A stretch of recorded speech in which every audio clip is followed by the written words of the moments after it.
ನಮಸ್ತೆ. ನಿಮ್ಮ ಪೇರೆಂಟಿಂಗ್ ಟಿಪ್ನ 10ನೇ ಮತ್ತು ಕಡೆಯ ಟಿಪ್ಗೆ ನಿಮಗೆಲ್ಲರಿಗೂ ಸ್ವಾಗತ. 10ನೇ ಟಿಪ್ಪು ಯಾವುದ್ರ ಬಗ್ಗೆ ಮಾತಾಡೋಣ? ಇದು ಸ್ವಲ್ಪ ಇಂಟ್ರೆಸ್ಟಿಂಗ್ ಆಗಿದೆ, ಕೇಳಿಸ್ಕೊಳ್ಳಿ. B patient with your self. Parenting is a learning process for both you and the child. Prioritize your own self-care to ensure you have the energy to support them. ತುಂಬ ಚೆನ್ನಾಗಿದೆ ಅಲ್ವಾ? ಪ್ಯಾರೆಂಟಿಂಗ್ ಸಪೋರ್ಟ್ನ ಕಡೆಯ ಟಿಪ್ಪು ನಾನು ನಿಮಗೆ ಕೊಡ್ತಾ ಇರೋದು ಇದೇನೇನೆ.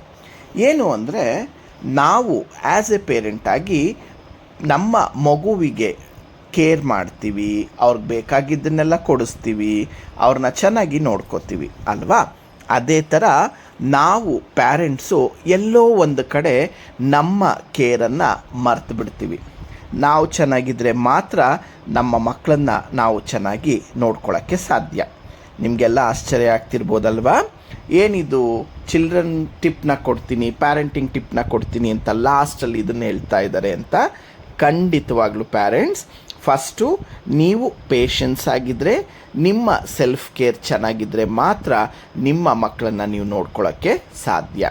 ಆದ್ದರಿಂದ ನೀವು ನಿಮ್ಮ ಆರೋಗ್ಯದ ಕಡೆ ಗಮನವನ್ನು ಕೊಡಿ, ನಿಯಮಿತವಾಗಿ ವ್ಯಾಯಾಮ ಮಾಡಿ, ಉತ್ತಮ ಆಹಾರವನ್ನು ಸೇವಿಸಿ. ಈಗ ನಮಗೇನಾಗಿದೆ ಅಂದರೆ, ತುಂಬ ಬ್ಯುಸಿ ಶೆಡ್ಯೂಲಲ್ಲಿ ಮಕ್ಕಳಿಗೆ ಊಟ ಮಾಡಿಸ್ತೀವಿ, ನಾವು ಊಟ ಮಾಡಲ್ಲ. ಮಕ್ಳಿಗೆ ಹುಷಾರಿಲ್ದಿದ್ದಾಗ ಅವ್ರನ್ನ ತುಂಬ ಚೆನ್ನಾಗಿ ನೋಡ್ಕೋತೀವಿ, ನಾವು ಹುಷಾರು ತಪ್ಪಿದಾಗ ನಮ್ಮನ್ನು ನಾವು ಚೆನ್ನಾಗಿ ನೋಡ್ಕೊಳ್ಳಲ್ಲ. ಮಕ್ಕಳು ಬಾಯಾರ್ದಾಗ ನೀರು ಕುಡಿಸ್ತೀವಿ, ನಮಗೆ ಬಾಯಾರ್ದಾಗ ನಾವು ನೀರೇ ಕುಡಿಯೋದಿಲ್ಲ. ಈ ಥರ ನಾವು ಫಸ್ಟು ನಮ್ಮ ಸೆಲ್ಫ್ ಕೇರನ್ನು ಮಾಡಿಕೊಂಡ್ರೆ ನಮ್ಮ ಮಕ್ಕಳಿಗೆ ಅವರನ್ನು ಇನ್ನೂ ಚೆನ್ನಾಗಿ ಕೇರ್ ಮಾಡಬಹುದು ಅನ್ನೋದು ಈ ಒಂದು ಟಿಪ್ನ ಒಂದು ಟಿಪ್ಪಣಿಯಾಗಿರುತ್ತೆ. ನಿಮ್ಮ ಒಂದು ಪ್ರೀತಿ ವಿಶ್ವಾಸಕ್ಕೆ ಖಂಡಿತವಾಗ್ಲೂ ನಾವು ಚಿರಋಣಿಗಳಾಗಿರ್ತೀವಿ.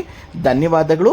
ನಮ್ಮ ಪ್ಯಾರೆಂಟಿಂಗ್ ಟಿಪ್ನ 10 ಟಿಪ್ಪನ್ನು ಇಂದಿಗೆ ಮುಕ್ತಾಯಗೊಳಿಸ್ತಾ ಇದ್ದೀವಿ. Thank you.